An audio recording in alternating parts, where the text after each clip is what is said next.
Bonjour à toutes et à tous. Eh bien, écoutez, ravi de pouvoir vous retrouver en cette rentrée scolaire pour répondre à vos questions, toutes les questions, ce qui est tout à fait normal. Le gouvernement est totalement mobilisé, le ministre de l'Éducation nationale, moi-même, Claire Compagnon, déléguée interministérielle à la stratégie autisme et au sein des troubles du neurodéveloppement, pour répondre à vos questions sur la rentrée scolaire. Cette rentrée qui est encore un peu particulière, bien sûr, toujours sur le signe d'une crise sanitaire que nous tenons vraiment à pouvoir respecter, hein, les protocoles très importants, mais pour autant qui se passe bien dans l'ensemble de la France. Et j'ai une petite pensée pour nos amis qui sont dans les territoires outre-mer, parce qu'ils sont extrêmement touchés et que nous nous activons vraiment pour être à leur côté. Malgré cette crise, nous n'avons rien cédé à l'ambition de la transformation de l'école, de ce grand service public de l'école inclusive que nous menons depuis 2017 avec Jean-Michel Blanquer. Et cette ambition, elle se traduit tout simplement par le cap qui est tenu sur les ouvertures des classes et des dispositifs. Et là, permettez-moi de saluer l'engagement des rectorats ainsi que des administrations des ARS, des agences régionales de santé, parce que c'est un travail commun qui a été fait, mobilisé tout le temps avec le ministre à deux voix pour incarner cette coopération si importante pour réussir justement cette stratégie pour tout simplement scolariser les enfants à besoins éducatifs particuliers. Donc, des ouvertures qui gardent le cap pour les élèves autistes au sein de l'école ordinaire. Par exemple, 89 classes de plus à la rentrée 2021 dans l'école ordinaire, c'est-à-dire 350 places en unité maternelle autisme et 328 places en unité élémentaire autisme ou dispositif d'autorégulation, on pourra y revenir. Ces dispositifs d'accueil qui sont différents au regard de la multiplicité des situations des élèves qui présentent des troubles du spectre de l'autisme. Et on propose ainsi plus de parcours, des parcours très individualisés avec cette palette de solutions que sont les unités d'enseignement maternel autisme, les unités élémentaires autisme, les dispositifs d'autorégulation, les ULIS, et puis bien sûr les classes ordinaires avec un étayage d'un accompagnant d'élèves en situation de handicap. C'est un modèle de scolarisation innovant que nous déployons. C'est l'autorégulation qui s'adresse aux élèves autistes, mais surtout qui est très transformateur de l'ensemble de la communauté éducative, que ce soit en école, en collège, en lycée. J'ai eu l'occasion vraiment dans mes déplacements de pouvoir voir l'impact que ça a sur les pratiques d'apprentissage. Et puis nous accompagnons les professionnels, les enseignants de l'école et les professionnels de l'accompagnant dans le changement. Je rappelle 101 professeurs ressources qui interviennent directement dans les établissements spécialisés sur l'autisme. C'est une transformation qui reste une priorité majeure, encore une fois malgré la période Covid, car il se joue tout simplement à l'école ordinaire, qui est non seulement la question de l'accès aux apprentissages des enfants avec autisme, mais aussi de l'inclusion dans notre société pour le présent et le futur. Alors peut-être je vais laisser Claire Compagnon répondre aux deux premières questions. Claire, je vous laisse la parole. Merci Madame la Ministre. Bonjour à tous. Donc Claire Compagnon, déléguée interministérielle en charge de la stratégie autisme et troubles du neurodéveloppement. Il y a une question de Delphine. Pourquoi ne pas créer davantage de classes adaptées pour nos enfants?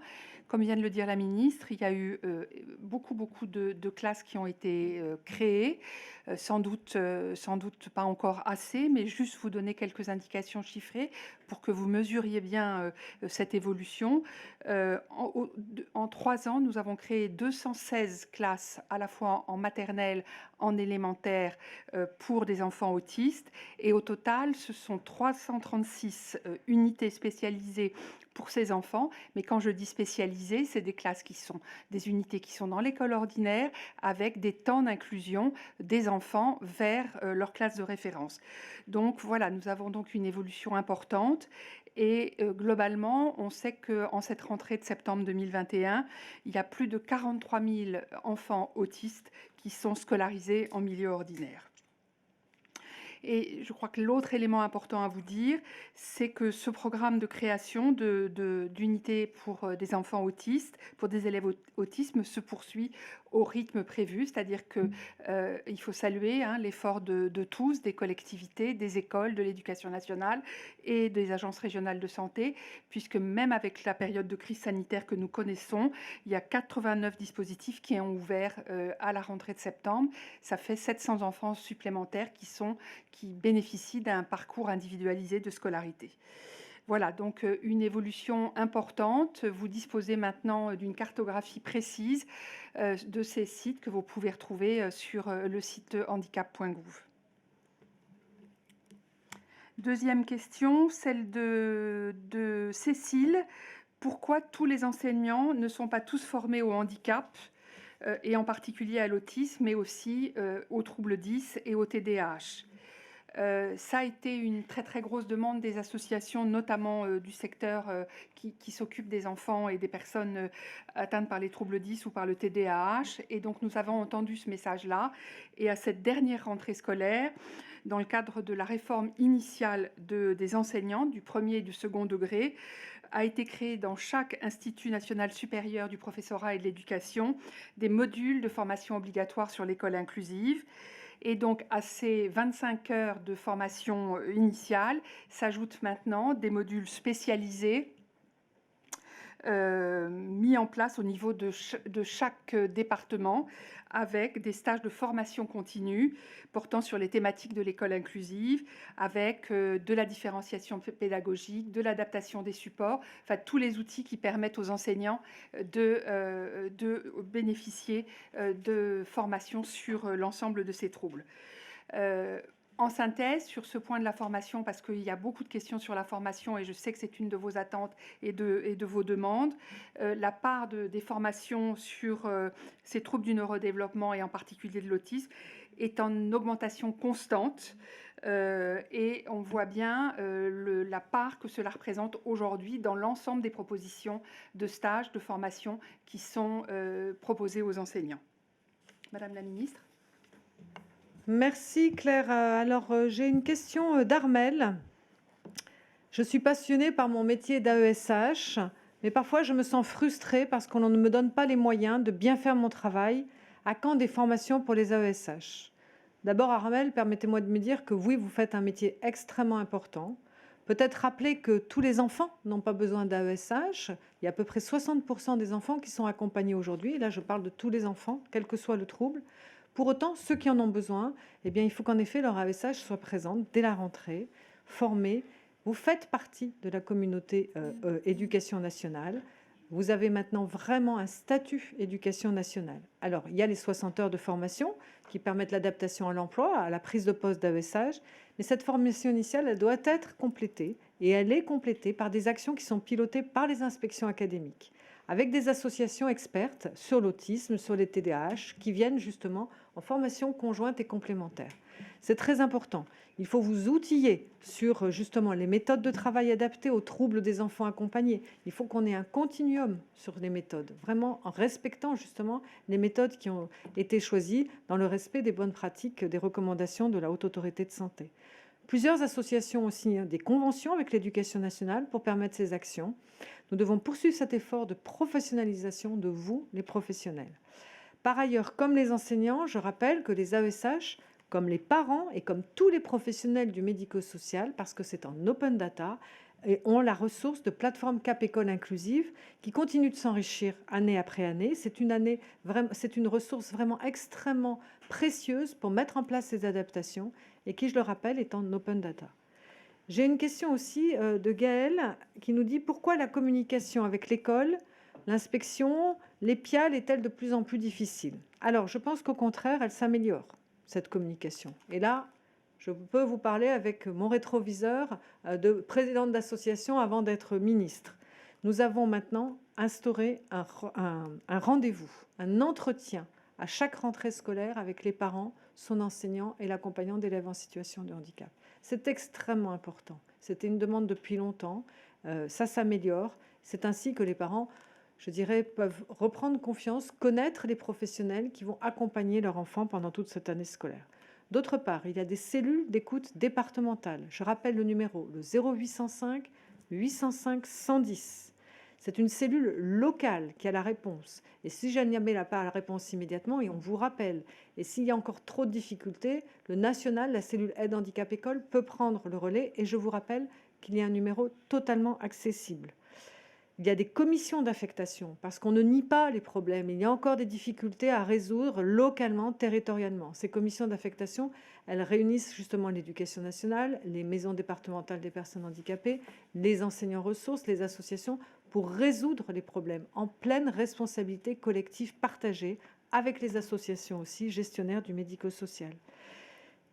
Tout ce que l'on essaye de faire, c'est d'anticiper. Parfois, il reste encore des problèmes, donc n'hésitez pas. Le numéro, les commissions d'affectation. Et puis, bien sûr, les parents, leur interlocuteur, c'est le directeur d'école, hein, le proviseur, le principal. Donc, il faut absolument pouvoir aller discuter, poser toutes les questions. Et bien sûr, l'enseignant référent quand il y a un dossier MDPH. Donc voilà, on essaye vraiment d'améliorer le dialogue en proximité dans les territoires. Claire, je vous passe la parole. Merci. Une question de Julie. Nos enfants ont besoin de matériel spécifique adapté qui coûte plus ou moins cher et qui souvent sont égarés. Alors effectivement, pour accéder aux apprentissages, en fonction de la nature des difficultés rencontrées, les enfants peuvent avoir besoin de matériel pédagogique ou spécifique numérique qui sont adaptés.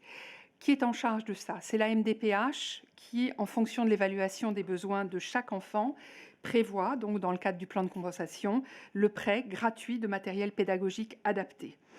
C'est évidemment pour les enfants, pour les élèves dont nous parlons, très souvent des outils informatiques, je le disais, et qui vont leur permettre de disposer d'apprentissages plus accessibles, plus simples. C'est aussi bien évidemment des outils qui permettent pour des enfants qui ne parviennent pas à écrire ou pour ceux pour qui la lecture est difficile, avec le besoin de présentation de textes adaptés. Je pense à un certain nombre d'enfants qui ont des troubles du neurodéveloppement. Ces enfants ne pourront réussir et acquérir des apprentissages que bien évidemment si ces matériels, si ces logiciels, si ces outils numériques sont mis en œuvre.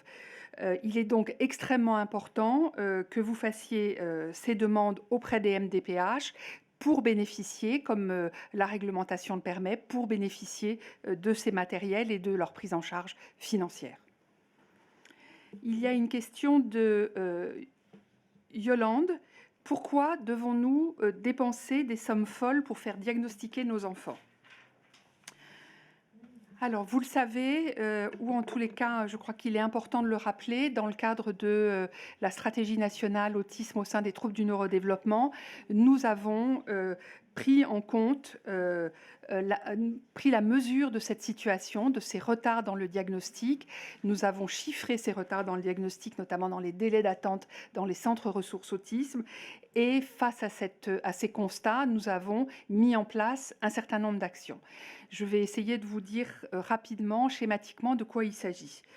Alors, la première chose importante, c'est de mettre en place un dispositif autour du repérage par les médecins généralistes et les médecins pédiatres des enfants petits, avant 6 ans, qui sont susceptibles de présenter ces troubles du neurodéveloppement. Dans ce cas-là, on a outillé le territoire national de plateformes de coordination et de coopération et d'orientation qui sont ouvertes pour tous les enfants présentant ces troubles du neurodéveloppement. L'objectif, c'est deux choses essentielles, c'est de permettre une intervention rapide, la mise en place des éléments de bilan qui sont nécessaires pour aboutir à un diagnostic et bien évidemment de solvabiliser, de rendre possible, au regard des coûts de bilan importants, de rendre possible la prise en charge financière. Et donc depuis maintenant 2019, ce dispositif est pris en charge par l'assurance maladie. Ça veut dire très concrètement que les frais liés à l'intervention des psychomotriciens, que l'intervention liée à l'intervention des psychologues et aussi des ergothérapeutes, puisque les orthophonistes sont pris en charge par l'assurance maladie.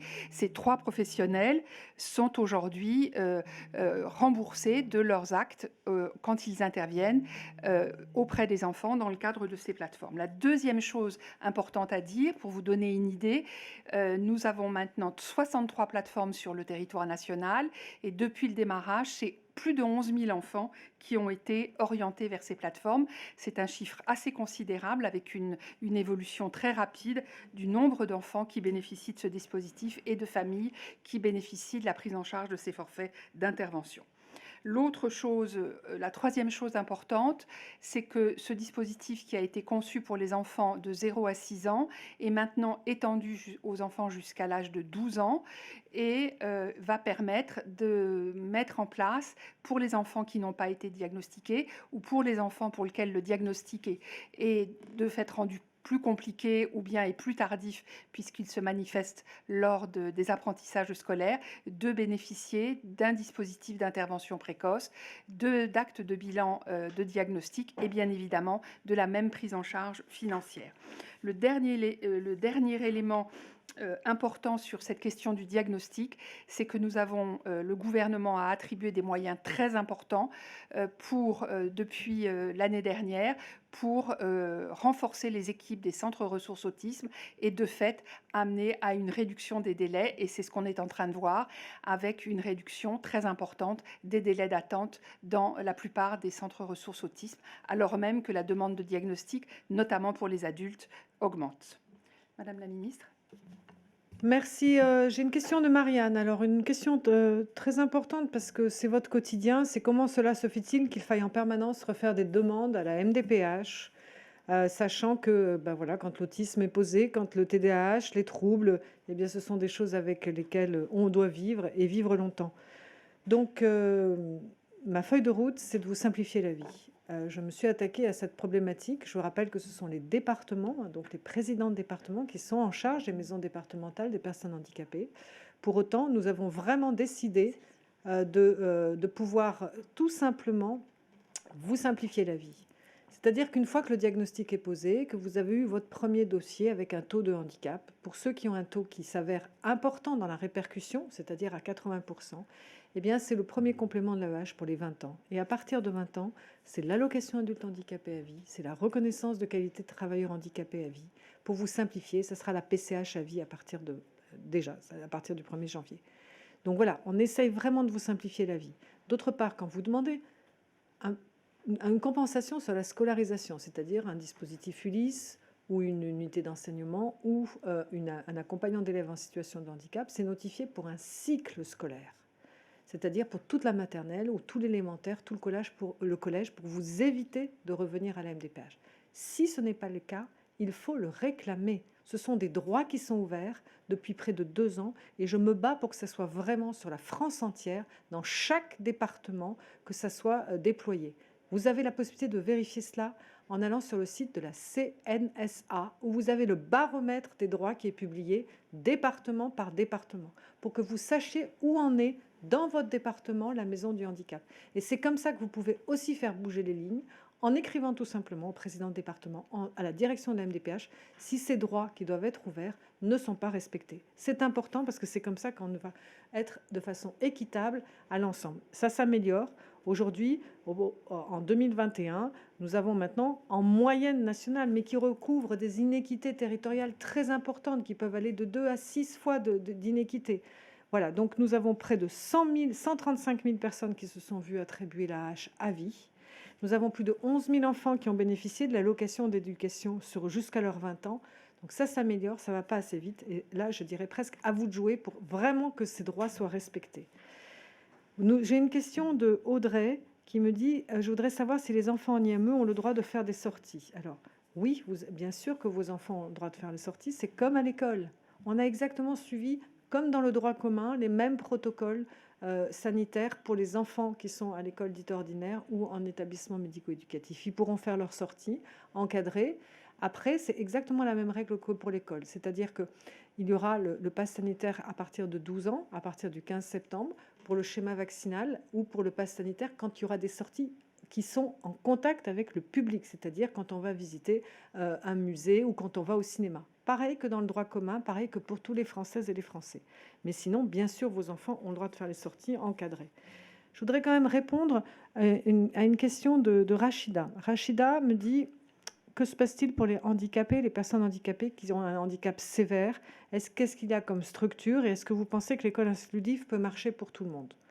L'école inclusive peut marcher pour tout le monde. Ça veut dire quoi l'école inclusive? Ça veut dire que l'environnement s'adapte. Ça veut dire qu'on met de l'école partout où est l'enfant ou le jeune adolescent. Ça veut dire des temps partagés entre le milieu spécialisé et les écoles.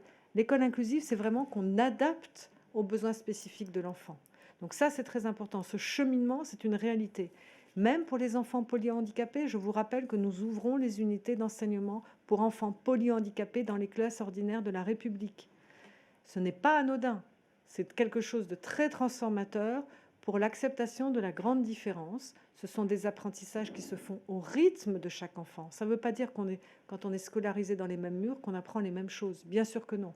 Mais c'est l'idée d'avoir la porte d'entrée unique de cette école de la République, avec après des solutions extrêmement variées et graduées.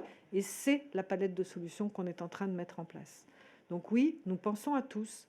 Personne ne doit être laissé au bord du chemin, même ceux qui ont les besoins les plus complexes. Peut-être répondre à Moi, peut-être, oui, Madame la oui, Ministre, si vous le voulez, oui. je vais répondre à la question de Fabien, D'accord. qui nous demande comment les médecins généralistes peuvent-ils appliquer les recommandations de bonne pratique, je pense qu'il parle des recommandations de la haute autorité, alors qu'ils ne sont pas formés au TDAH. Vous avez raison, Fabien, on a eu pendant très très longtemps un déficit de formation sur l'ensemble de ces troubles du neurodéveloppement. J'ai souvent l'habitude de dire que ces troubles du neurodéveloppement étaient parfois mis sous le boisseau ou sous le radar et que les dispositifs de formation étaient très insuffisants, voire inexistants. Dans ce domaine-là, nous avons là aussi essayé de modifier les choses et de mettre en place des dispositifs de formation pour plein de métiers, plein de types de professionnels. Concernant les médecins généralistes, pour répondre précisément à votre question, il y a plusieurs choses qui sont en cours, qui vont ouvrir très prochainement. Il y a notamment en formation initiale des médecins. Il y a une entité que peut-être vous ne connaissez pas qui s'appelle l'UNES, qui est l'Université en santé numérique en santé, qui est le dispositif qui forme l'ensemble des étudiants des professions de santé. Ce dispositif, aujourd'hui, va ouvrir un certain nombre de modules sur l'ensemble des troubles du neurodéveloppement, les TSA, l'autisme bien évidemment, mais aussi les DIS et aussi les TDAH. L'autre chose importante, c'est comme nous sommes évidemment convaincus de l'importance de former les médecins qui sont aujourd'hui non seulement en formation initiale, mais aussi de proposer des dispositifs de formation permanente.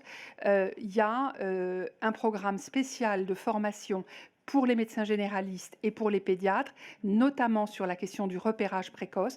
Comment un enfant, comment reconnaître ses troubles, comment les repérer le plus tôt possible et comment bien orienter ses enfants et recommander aux parents les dispositifs et les modes d'intervention qui sont conformes aux recommandations de bonne pratique. Tout ce dispositif est actuellement en cours d'examen. Nous sommes en train de sélectionner les organismes de formation et donc vont être proposés sur l'ensemble du territoire national par l'Agence nationale du développement professionnel continu, ces formations aux médecins généralistes et aux pédiatres. Nous avons beaucoup de questions sur les AESH. Nous avons beaucoup de questions sur les AESH, sur les AVS mutualisés, sur les AVSI, sur le fait que parfois les notifications ne sont pas toujours respectées.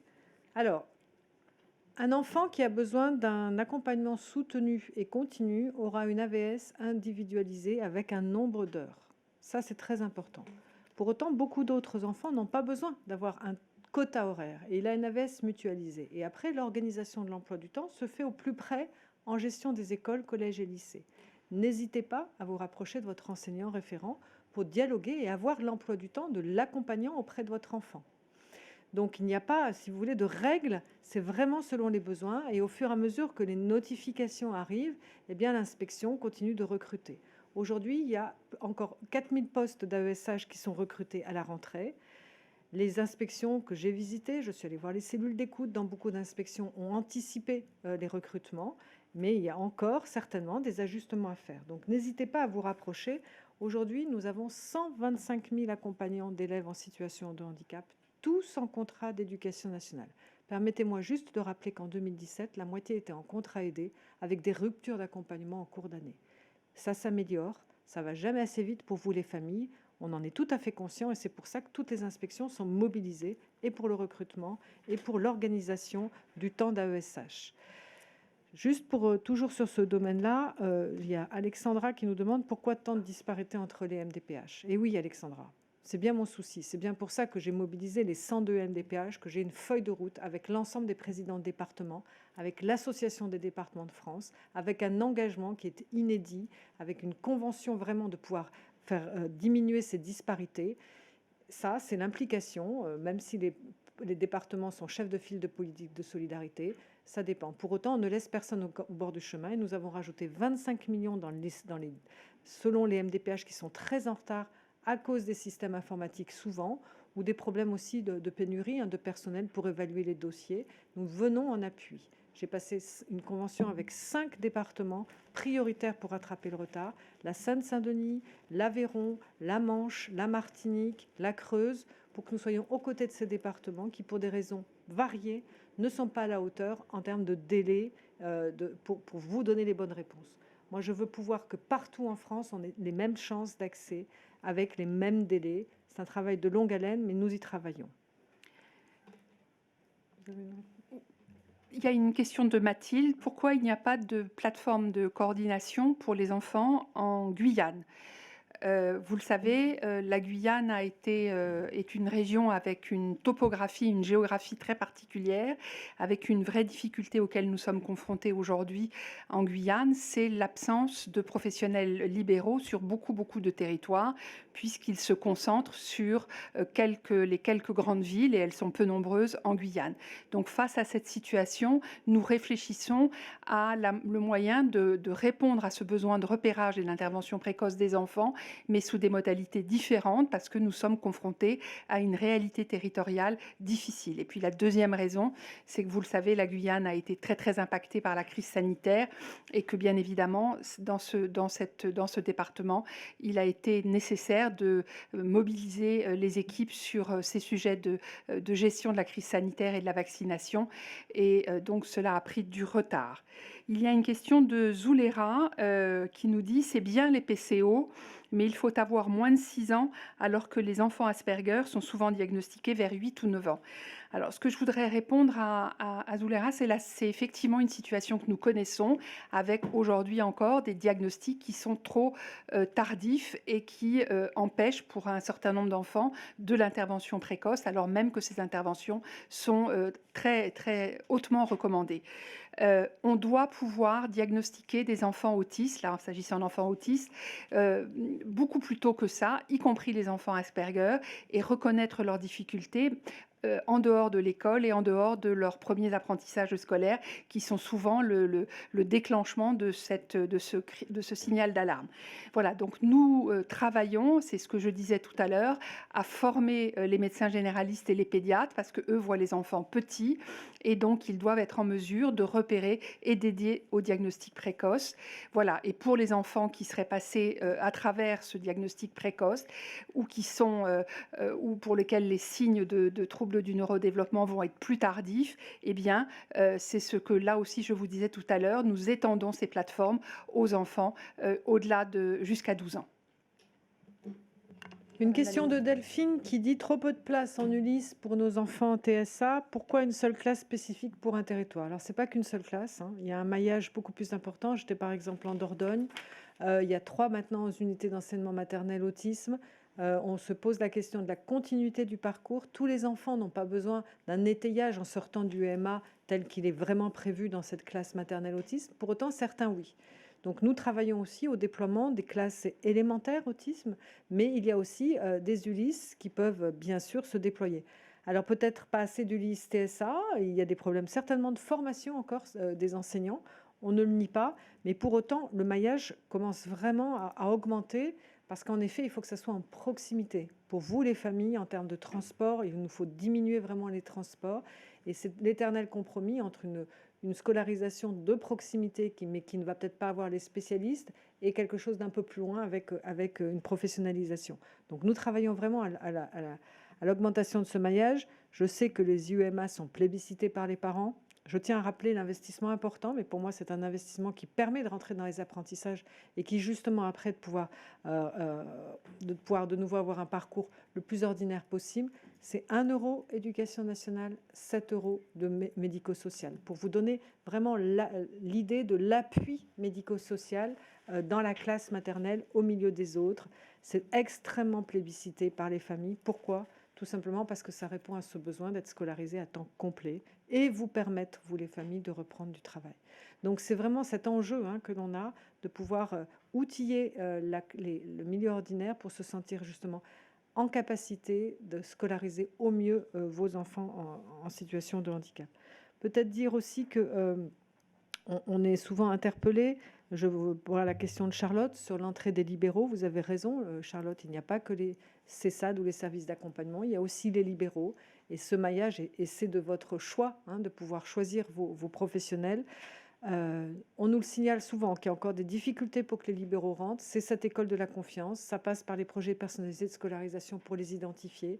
C'est permettre justement ces allers-retours, cette coopération dans l'école pour que les libéraux puissent rentrer. Alors ça a été freiné par le Covid, mais on ne baisse pas les bras et petit à petit, on espère justement que cette normalisation des allers-retours dans les classes, dans les groupes scolaires par les libéraux pourra reprendre. En tout cas, on y est extrêmement vigilant. Il y a une question de Véronique, une question très importante. Comme toutes les autres sans aucun doute, mais celle-ci, elle est importante parce que elle nous demande: pouvez-vous parler des abus de signalement d'enfants, TND, à l'aide sociale à l'enfance? Nous avons pris là aussi la mesure de ce phénomène et nous avons mis en place, dans le cadre de l'application de la mise en œuvre de cette stratégie nationale, un certain nombre de dispositions concernant ces signalements abusifs. La première chose, il faut arrêter de culpabiliser les familles sur le fait qu'elles auraient des comportements inadéquats qui seraient responsables de leurs troubles, des troubles des enfants. Ce n'est pas vrai. Tous ces éléments-là sont des histoires anciennes qui aujourd'hui ne font plus consensus sur le plan scientifique. Et donc, bien évidemment, ces enfants qu'on décrit parfois comme des enfants mal élevés ou turbulents, trop turbulents dans les classes ou dans les centres commerciaux, sont des enfants qui sont en difficulté et il faut répondre à ces difficultés. Pour éviter ces signalements abusifs, il nous faut faire plusieurs choses. La première, sans aucun doute, c'est encore une réponse en termes de formation, c'est proposer à l'ensemble des professions qui sont concernées, c'est-à-dire les personnels de l'aide sociale à l'enfance, mais aussi les magistrats, mais aussi les éducateurs de la protection judiciaire de la jeunesse, d'être formés à ces troubles et ainsi de ne plus faire de confusion entre un comportement d'un enfant qui pourrait être le résultat de difficultés ou de carences et un enfant qui présente ces troubles du neurodéveloppement. Donc un gros effort de formation à destination de l'ensemble des professions concernées. La deuxième chose, on s'est rendu compte que les magistrats en particulier, qui sont souvent, ou les responsables de l'ASE, qui sont souvent amenés à mettre en place ces dispositifs de protection de l'enfance, là aussi ne connaissent pas suffisamment ces signes d'alerte des troubles du neurodéveloppement et qu'ils ont besoin de recourir à des experts. Et donc, il y a en préparation, et il va sortir dans les semaines qui viennent, ça a été un travail important, nous avons recueilli tous les noms des experts dans ces troubles du neurodéveloppement. Ça a été fait en collaboration avec les associations de familles et les personnes pour valider le choix de ces professionnels.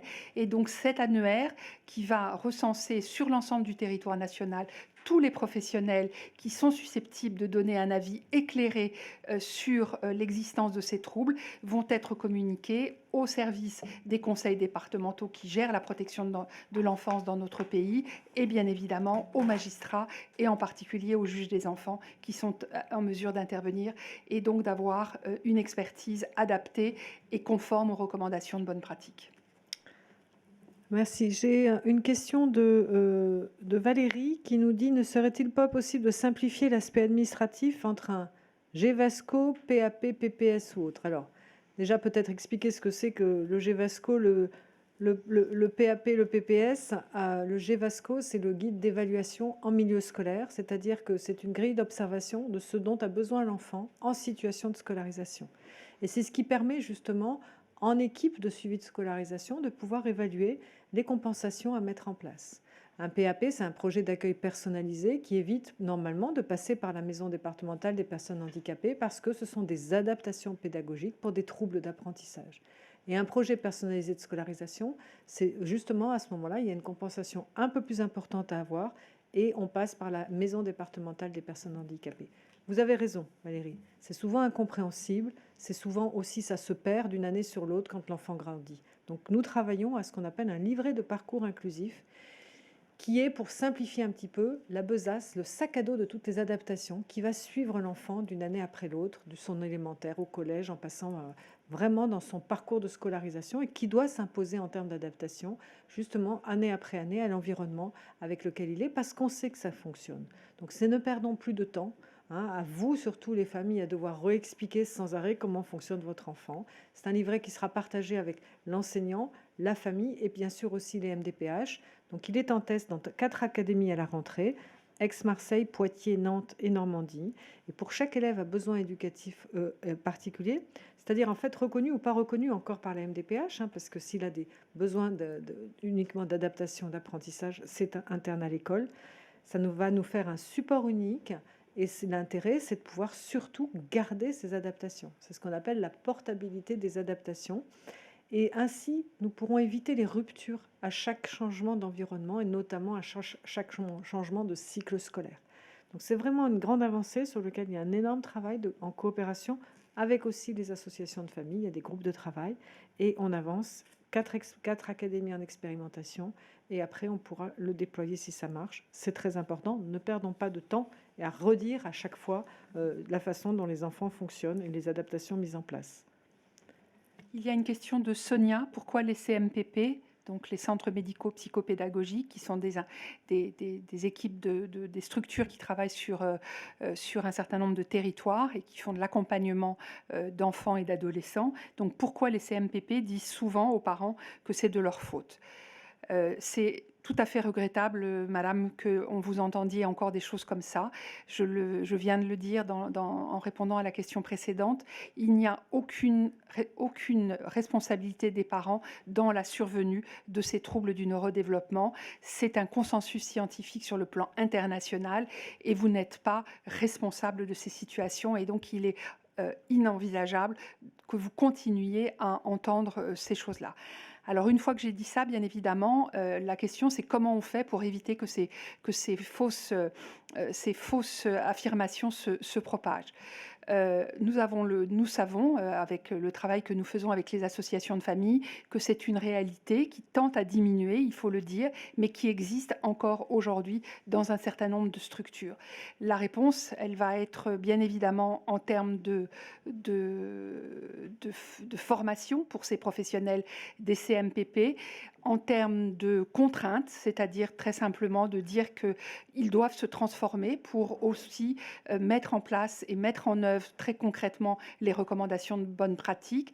Et donc, en lien étroit avec les ARS, nous allons demander à l'ensemble de ces structures de se transformer et c'est le travail qui est en cours aujourd'hui, qu'on appelle un travail autour de la question de la qualité de ces structures, que ce soit les CAMS, que ce soit les CMPP, les CMP, pour faire que vous n'entendiez plus ces phrases-là et que par ailleurs vos enfants soient accompagnés conformément aux recommandations de bonne pratique. Voilà, donc nous sommes conscients, nous sommes engagés et déterminés par rapport à ça et c'est par contre un travail de longue haleine pour que toutes les structures au plus près de chez vous soient dans ces bonnes pratiques.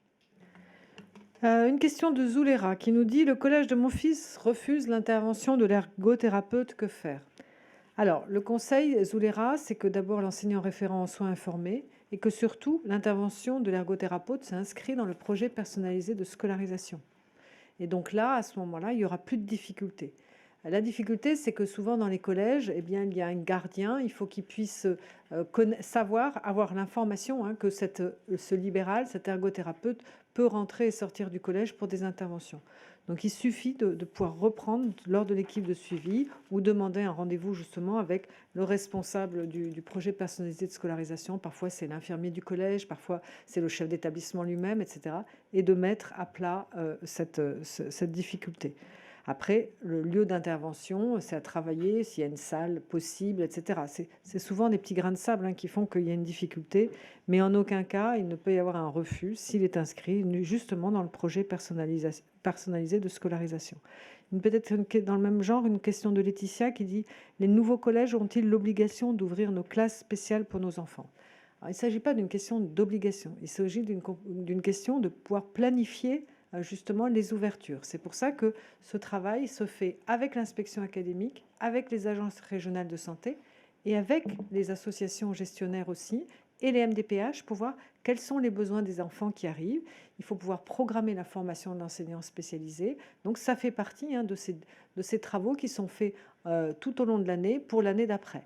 Donc on essaye de mailler au plus près des territoires, c'est des moyens supplémentaires à chaque fois, c'est une dotation horaire hein, pour un enseignant spécialisé, un AESH collectif pour faire fonctionner une ULIS. Donc ça se programme, on essaye de mailler le plus possible, mais c'est déjà un maillage énorme puisqu'il y a plus de 1700 ULIS hein, qui sont sur le territoire, écoles, collèges, lycées. Une question de fil. Pourquoi le TDAH n'est pas considéré comme un trouble du neurodéveloppement? Alors, si, c'est un trouble du neurodéveloppement. Dans notre politique publique, dans les actions que nous menons avec le secrétariat d'État aux personnes handicapées et l'ensemble des ministères concernés, nous avons souhaité élargir cette politique publique, faire que ce qui avait été fait les années auparavant, depuis les années 2000, sur la question de l'autisme, soit élargi aux troubles du neurodéveloppement. D'abord parce que, vous le savez, souvent, les personnes, les enfants ou les adultes ont plusieurs troubles. Hein, et donc, il ne faut pas passer à côté de ces différents troubles et de leur repérage, bien évidemment, du diagnostic et aussi de l'adaptation des interventions à ces différents troubles. Certains peuvent avoir plus d'importance dans la vie des personnes et donc il est important de les repérer et de les diagnostiquer. Là aussi, c'est tout le travail que nous menons et qui est un travail de très longue haleine. Alors, comme le disait la ministre tout à l'heure, notre temps pour introduire et modifier les comportements et les compétences des acteurs, c'est un temps long, alors que vous avez besoin d'un temps rapide. Et nous sommes toujours dans cette confrontation entre votre demande urgente et le temps qui est nécessaire pour transformer les pratiques des professionnels. Mais en tous les cas, notre souci aujourd'hui par rapport au TDAH, c'est de mieux les reconnaître, de mieux former les personnes et de rendre accessible un accès aux soins et en particulier aux traitements lorsqu'ils sont pertinents et nécessaires sur l'ensemble du territoire. Il y a encore aujourd'hui des difficultés pour certaines personnes et en collaboration avec Olivier Véran et ses services, nous sommes en train de travailler à une facilitation de l'accès aux soins sur les TDAH. Une question de Céline qui nous demande à qui les enseignants peuvent-ils s'adresser quand ils repèrent des difficultés chez leurs élèves. Alors, il y a beaucoup de ressources possibles. D'abord, il y a l'enseignant référent hein, qui est en dialogue. Je rappelle que c'est un enseignant spécialisé qui peut être interpellé même si l'enfant n'a pas son dossier encore à la maison du handicap. Il y a les conseillers pédagogiques qui sont là justement aussi comme personnes ressources. Il y a les 101 enseignants spécialisés sur les troubles de l'autisme qui sont dans chaque département, qui peuvent être aussi sollicités. Et puis, il y a une nouveauté au sein de l'éducation nationale et qui illustre la coopération avec le médico-social, ce sont les équipes mobiles d'appui à la scolarisation. Équipes mobiles d'appui à la scolarisation. C'est constitué par des binômes, un psychologue, un EduxP, et ils peuvent être interpellés justement pour observer un temps d'enfant avec toujours l'accord du parent, pour savoir justement comment orienter cette famille, ce jeune enfant ou cet enfant qui peut avoir des troubles qui ne sont pas encore ni diagnostiqués, qui ne sont pas pris en compte de façon rééducative, pour permettre justement de travailler ensemble en prévention le plus tôt possible pour pouvoir agir. Donc même avant un diagnostic, même avant un dossier MDPH, quand l'enseignant repère justement des troubles et qu'il a un impact sur son apprentissage quotidien, voilà, il a plusieurs portes d'entrée pour avoir les ressources suffisantes. Et puis il y a CAP, École inclusive aussi, cette ressource numérique sur laquelle il peut trouver des adaptations à faire selon les difficultés de l'enfant. En aucun cas, cet enseignant doit rester seul, il faut qu'il en puisse en parler. Il y a cette communauté éducative, il y a la communauté des enseignants, bien sûr, et il y a ces ressources que j'ai précisées. Une question de Magali. Que faire quand un enseignant fait un signalement à l'aide sociale à l'enfance? On en a parlé tout à l'heure. D'abord, rappeler tout de même qu'il n'est pas anormal qu'un enseignant ou qu'un professionnel de santé fasse un signalement lorsqu'il estime qu'un enfant est victime, par exemple, de maltraitance. Ça appartient ils ont cette responsabilité-là. Mais, comme je le disais tout à l'heure, certains signes de TND, de certains troubles du neurodéveloppement peuvent faire penser à des signes de maltraitance. On sait qu'un enfant autiste, par exemple, est un enfant qui peut ne pas répondre à son nom, qui peut ne pas regarder dans les yeux, qui peut refuser le contact corporel, qui peut avoir des relations sociales difficiles. Et donc, tout cela peut faire penser à des difficultés sociales pour un enfant. Donc, l'enseignant, avant de faire ce signalement ASE, il doit pouvoir évoquer ces difficultés avec le directeur de l'école, avec l'assistante sociale, avec le psychologue scolaire, pour vérifier et travailler de concert à l'évaluation précise des difficultés rencontrées par l'enfant. Et c'est en ce sens que les programmes de formation de l'éducation nationale sur les troubles du neurodéveloppement sont importants, bien évidemment, sur la question des apprentissages, mais aussi sur ce repérage et cette absence de confusion entre signes de maltraitance et troubles du neurodéveloppement. Et puis, je le disais aussi tout à l'heure, mais je pense que c'est important de le rappeler, nous avons mis en place des outils de formation pour les travailleurs sociaux, les magistrats, les enseignants, je viens de le dire, pour qu'ils aient la possibilité de s'interroger. Finalement, jusqu'à maintenant, ces signes-là, ils étaient immédiatement catalogués comme des signes de maltraitance ou des signes de carence familiale. Aujourd'hui, nous voulons que les professionnels, parce qu'ils ont eu cette formation sur les troubles du neurodéveloppement, se disent, mais est-ce que c'est vraiment la bonne évaluation que je fais? Est-ce que j'ai bien examiné la situation et référé aux bonnes personnes? Et c'est tout le sens de notre action, à la fois sur les domaines de la formation, mais aussi de recourir à des bons experts qui sont validés par les associations de famille et par les professionnels de santé, et en particulier les centres d'excellence sur l'autisme et les troubles du neurodéveloppement. Alors, nous avons une question d'Ingrid. Rien n'est prévu pour le transport des enfants entre établissements scolaires et soins. Alors, Ingrid, l'autorité, je dirais, la responsabilité des transports pour les établissements, c'est l'établissement. Pour les enfants, c'est normalement la région qui est en charge des transports, mais pour les enfants handicapés, c'est le département. C'est encore, je dirais, historiquement, c'est ainsi. Ce que l'on souhaite, à plusieurs égards, c'est de pouvoir favoriser en effet parfois les temps partagés entre l'établissement médico-social et l'école. C'est là où on a nos petites difficultés de savoir qui est en responsabilité de quoi en termes de transport. Ce qu'on essaie de développer aussi, c'est que les transports scolaires de droit commun soient beaucoup mieux formés pour pouvoir accueillir justement dans les transports scolaires ordinaires des enfants en situation de handicap, former des chauffeurs, former éventuellement avoir un accompagnant dans les transports pour développer justement cette possibilité d'aller à l'école, au collège, au lycée dit ordinaire avec ses camarades. Après, bien sûr, il reste encore des difficultés. La MDPH peut notifier des taxis, peut notifier des transports adaptés. C'est un arrangement qui est vraiment à faire entre l'établissement médico-social et l'école, le collège et le lycée. C'est pour ça qu'il faut être en proximité, c'est très important.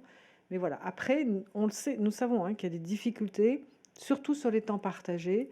Mais voilà, la règle normale, c'est qu'un enfant va à l'école, au collège, au lycée, avec un transport scolaire, je dirais, classique, ordinaire. Ça ne se passe pas encore de façon assez fluide, parce que les chauffeurs souvent ne sont pas formés à accueillir la différence. Nous avons un effort très important à faire et développer des solutions de proximité pour éviter justement des transports coûteux. Donc voilà, peut-être, je ne sais pas, je regarde juste voir les dernières questions qui ont été faites. Beaucoup de questions sur la formation, mais ça, Claire y a répondu. peut-être sur... Claire, vous avez une question, vous, particulière? Il y a une question qui a été posée par Angélique concernant les aménagements scolaires avec la question suivante. Pourquoi un enfant dyslexique et dysorthographique a le droit à des aménagements pendant l'année scolaire et le jour du brevet, tout est refusé? On sent là quelqu'un qui a vécu cette situation-là. Alors, il y avait beaucoup de critiques de la part des associations et des familles sur ces questions d'aménagement scolaire pour les examens.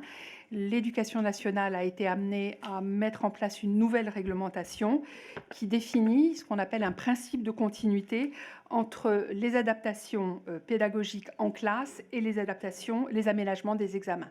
Donc, une continuité en ce qui est décidé pour la vie scolaire habituelle et bien évidemment le passage des examens.